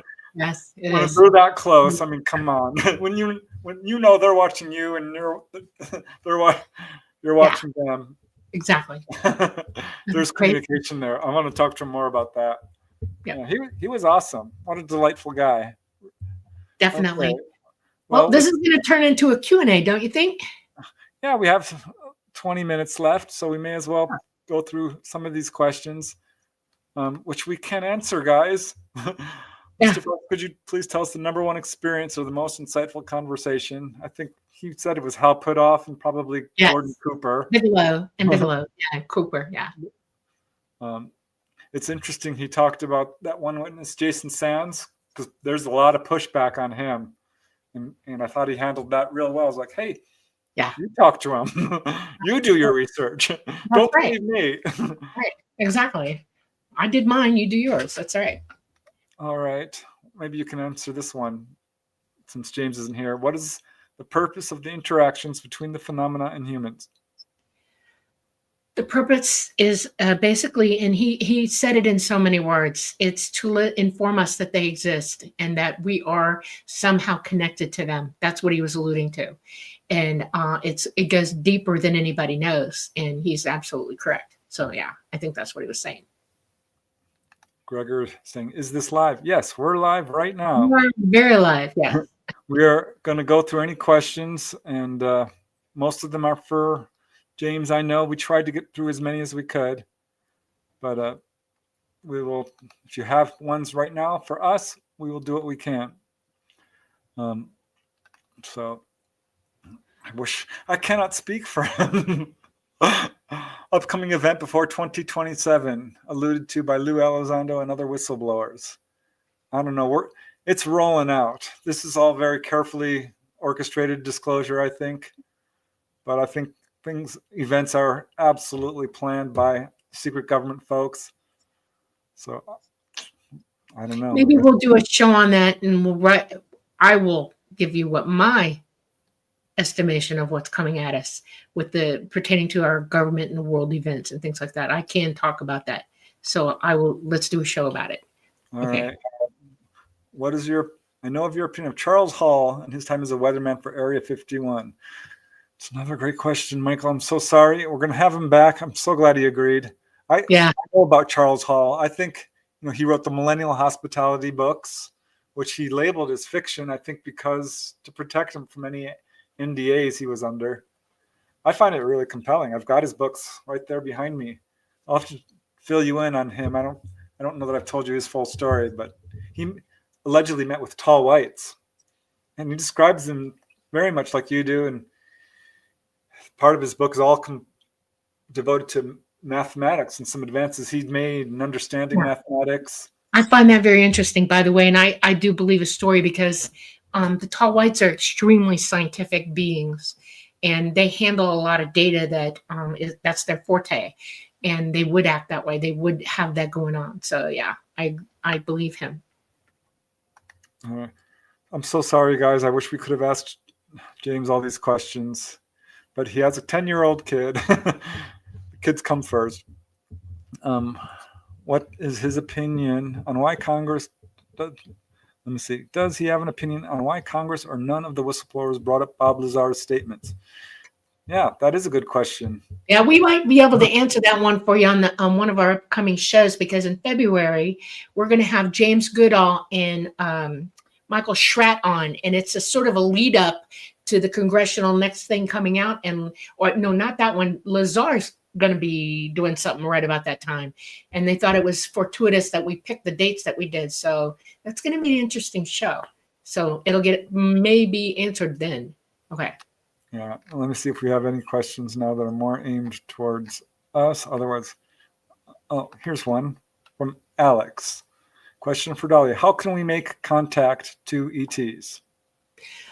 You can do it psychically. You need to work on your abilities to do that. And basically what I'm going to tell you is that you need to learn to push all thoughts out of your mind. You need to really focus on what you're thinking. And you have to ask one question at a time, and then you have to give them time to answer you. And that means that you need to be in the practice of being psychic. In other words, you ride a bike around, you learn how to do that. Psychic ability has to be empowered 24 hours a day until it becomes second nature to you, because you're not used to using it like that. And it will come. I mean, they will contact you psychically. They can do that. Okay. Yeah. Oh, and please do me a favor. Don't psychically ask a question to any specific entity. Just put the question out there. The right one will answer you. Okay. Do that. All right. Yeah. I would underline that. I think meditation is really key to helping to develop your psychic abilities. A lot of literature on how to do that. Astral projection is a really good method. But I remember just being dead set on wanting to know who the Greys were and asking that question over and over and over. I was lying in bed one day and I was not asleep. I was just lying there, and I can only describe it as a download. I've heard people describe this sort of thing. And I've talked about this before on this show, I think. But all these images came flooding through my head, along with the sort of, I don't know message. How I put it. Right. Message, yeah. It's not your thoughts coming in. Yeah. They're essentially human. They showed a picture of a human, and it just went down this sort of flipping cards. Right thing, yeah. Sung the same basically related. Same species. Yeah, we're related. Yeah. Okay, let me go back to. Sorry, guys. Wish we could have had him for the whole darn show. And a little bit behind on all these comments, so it's hard for me to catch up here. But I'm going to do my best. Let me just go back to the ones I starred. Okay. We did that one. Additional information about Virginia case. Well, he probably does have some. Here's a good one. What do you think of the assertion that a lot of UFOs seen are now advanced human-made craft? I'd be very interested to hear what he has to say of that, because I know Dolly's going to say they're all basically. ETs are not here right now. They are absolutely not here. Yeah. Okay. Clifford Stone. Oh, it's too bad we don't have him here. You guys, if you want to start asking some questions from us directly. Well, if James goes back and looks at the video, he sees the questions up. Maybe he'll answer them in the comments. So, do you believe Stephen Greer's recent claims? He makes a lot of claims, so it's hard to say which one you're talking about. Let me go back to the more recent questions. Here's one from Sonny Burnett. Thank you, Sonny. Dolly, do any ETs speak audibly? Yes, absolutely. It's hard to understand the grays, especially the tall grays, because their mouth, they won't open their mouth and talk to you directly because they don't want you to see the chompers that they got. They have very sharp, spiky teeth, and it puts us off. Trust me. First time I saw it, I was like, look at that. You have a lot of teeth. So they don't speak audibly to people. But since I got to know them and I was around them a lot, yeah, they speak audibly. Mama speaks audibly to me sometimes. Yeah. So and there are cases of it, certainly. I've heard they can several. Sing it crazy. Yeah. In a very high squeaky, is how one lady described it. Lots of clicks and consonants with the praying mantis type beings. And certainly the human type ETs do speak audibly in several cases. The Anunnaki speak audibly. I mean, there's a lot of them. Most of them can speak audibly. Yeah. All right. Here's a question from George McDuncan. Can you tell me what's the first step to do to start cleaning my pineal gland? Stop using fluoride. Stop bathing in fluoridated water. Put a filter on your house. You read every label because they put fluoride in all kinds of things that you don't even realize they've done it.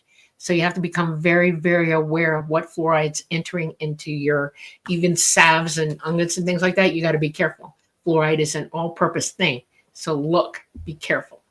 Even some waters, bottled waters, if it's recycled bottled water, I wouldn't drink it because there's fluoride in it, absolutely fluoride in it. Spring water is your probably best bet to get, or put a heavy duty filter on your house, unless you have a well, and then you're good. It's a complicated thing. Eat organic foods, right? Exercise, right? Do deep breathing, do what you would naturally do to clean your body. Right. You can also eat the diet that somebody with kidney stones would eat, because you want to eat acidic things, like vinegars and pickled vegetables and stuff like that, because that breaks up calcium in your pineal gland. Important. Yeah. And even most importantly, I would say, would do psychic exercises and exercise the pineal gland, because that itself will help, get it moving. Right. Okay. I'm doing my best here, guys. So let me see here. I saw one. The grays have teeth? Yes. Yeah. They have very sharp teeth. They're meat eaters mostly. They mostly eat fish. They eat some birds, but mostly fish, and different kinds of fish. And it's amazing.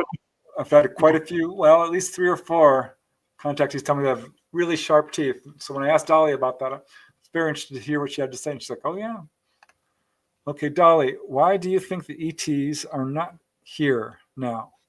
They are not here because they physically cannot fly in our atmosphere in our solar system. Our sun is affecting the pole shift. We hit an electromagnetic current sheet that popped our sun off to change its pulse. And when the sun does that, every other planet in our solar system does the same thing.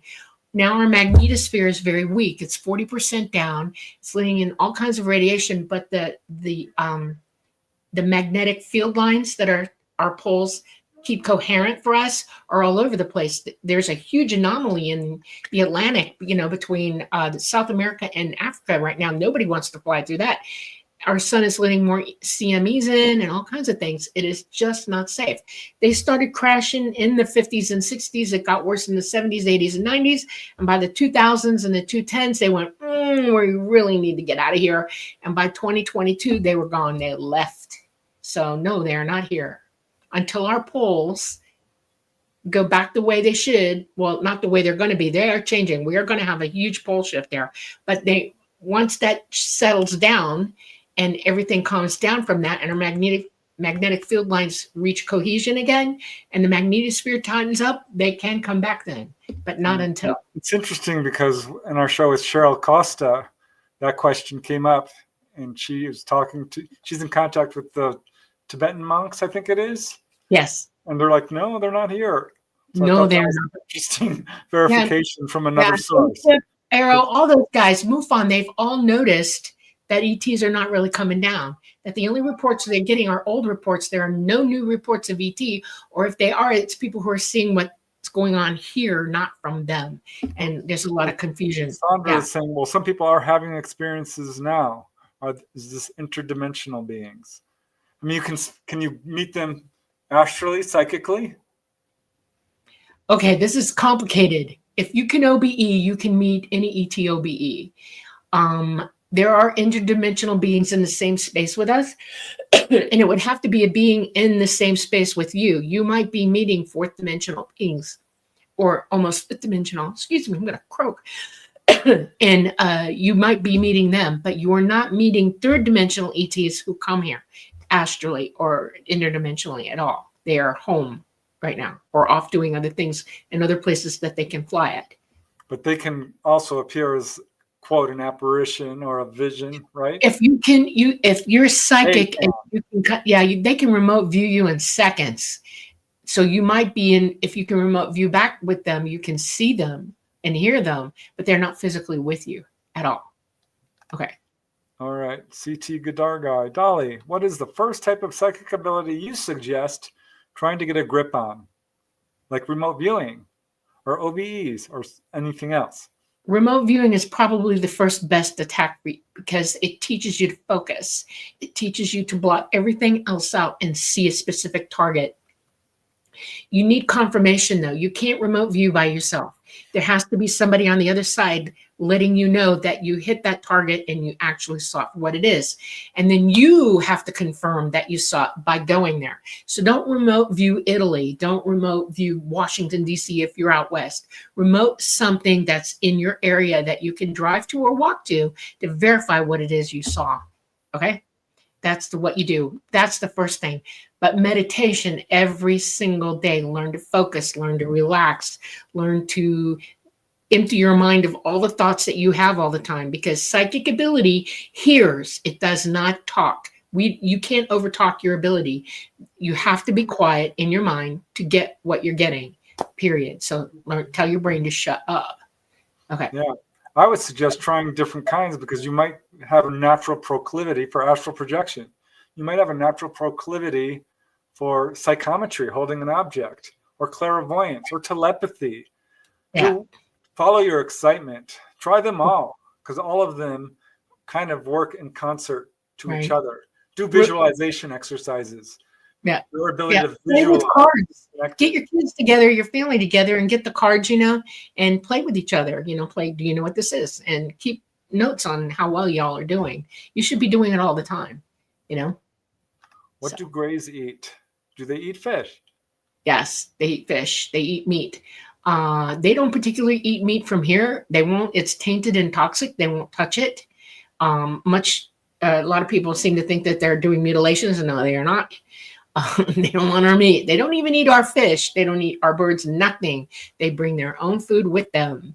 But yeah, they eat chicken, a type of chicken. They eat meat, but they mostly eat fish. It's brain food, no kidding. And their fish is not toxified, so they eat a lot of it, a lot. And they love sushi. Oh my God, they eat raw fish. Are we going to become extinct? No. ETs have been collecting our genetic material for eons, and humanity exists beyond this planet. Everywhere in the universe, yeah. So Right. we're working very hard. In fact, all the species on this planet have been collected. We wrote about this in Symmetry. That was a part of a project that they're very much involved in. Correct. Okay. Let me see. I saw a question here about ETs and the inner Earth. And now I can't find. Oh, here it is. Okay. How about inner Earth? They are here, right? I think the reptilians are probably living on this planet. Yeah, but in caves and stuff like that, or marshes or areas where you won't find them. There is no inner Earth. It does not exist. And I'll give you an example of why. This is all science. Yeah, in terms of a hollow Earth, there is no hollow Earth. Not at all. It's not going to happen. If you go into a cave and it's very deep, you'll feel the pressure on your ears the lower you go. This is less than a mile down and you're already feeling crushed. You can't go more than 3 or 4 miles down before dropping dead. It is impossible. You cannot do that. And nobody's living 4 or 5 miles down. That is not inner Earth. It's in the crust, period. You can't go 10 miles down in the ocean and not feel the pressure from that and explode yourself. So no, there's no inner Earth. Does not exist. Okay. The dog is going crazy. I know. Okay. Are the meats that graze on the ship created by the condensing of energy via machine?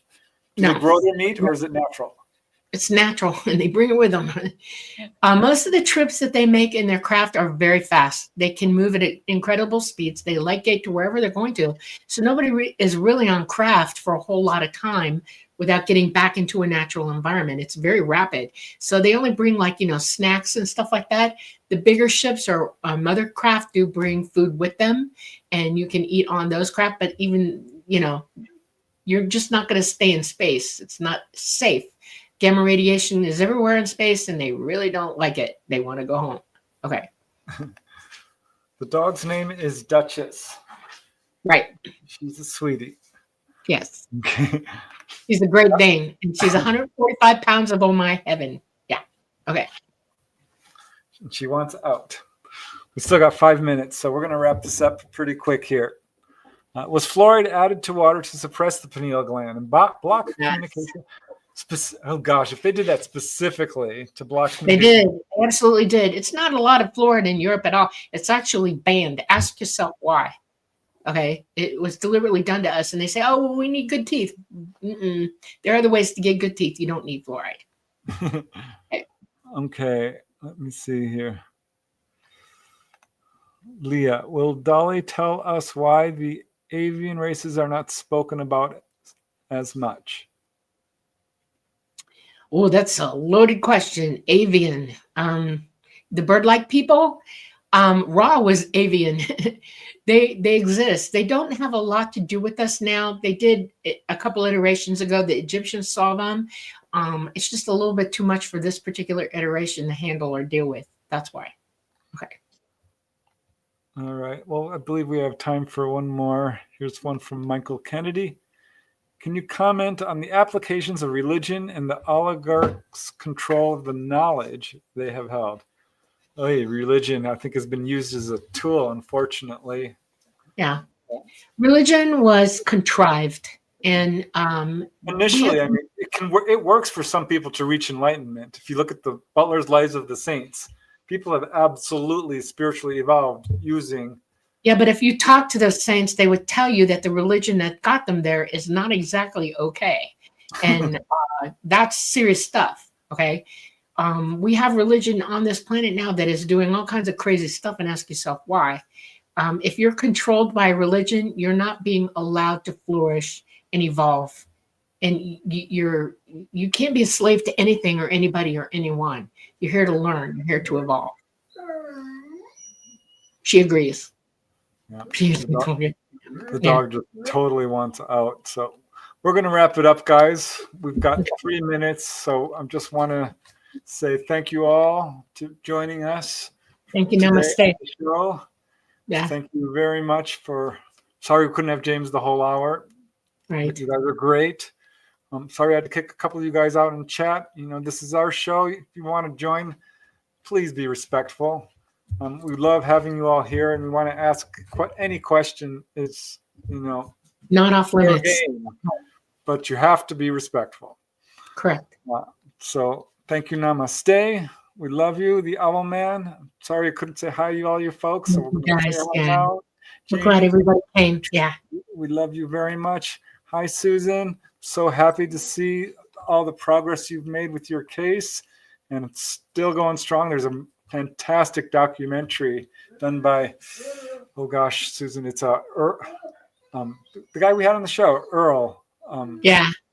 Gosh, his name is now escaping me. Something Earl. I'm not good with names, y'all. I can remember numbers all day long. Any sequence of them, I can memorize phone books. But your name, Earl Grey. That's him. Yeah. Okay. Thank you, Jero. Thank you so much, Mountain Adventures. Yeah. Thank you guys for joining us. Yahira Medium, the Hanged Men. It seems UFOs have gotten bold lately. Why not? Well, I think that's our government doing a publicity campaign, honestly. If you're talking about the drone. No good. Period. The end. Okay. Thank you, Sunny Burnett. Thank you, Townie. Thank you, George. You guys are amazing. We truly appreciate you guys joining us for tonight. We're going to have James back on. What a delightful guy. Maybe absolutely. Next time he can join us for the whole show. He was actually just going to go for an hour, so he gave us another half hour. Yes, he did. That was very sweet of him. Yeah. So yeah, Dolly, I guess it's time to end the show. I hate to do it. I love you all so much. We love you all. We're here forever. Yeah.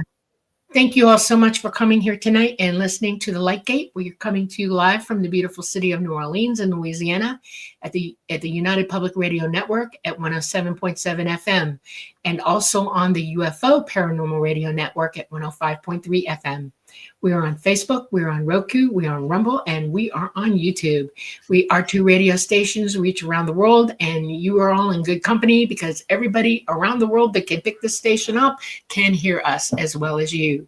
We love you very much. Yes. I want y'all to have a wonderful week. I want everybody in California to know that we are all praying for you. Absolutely.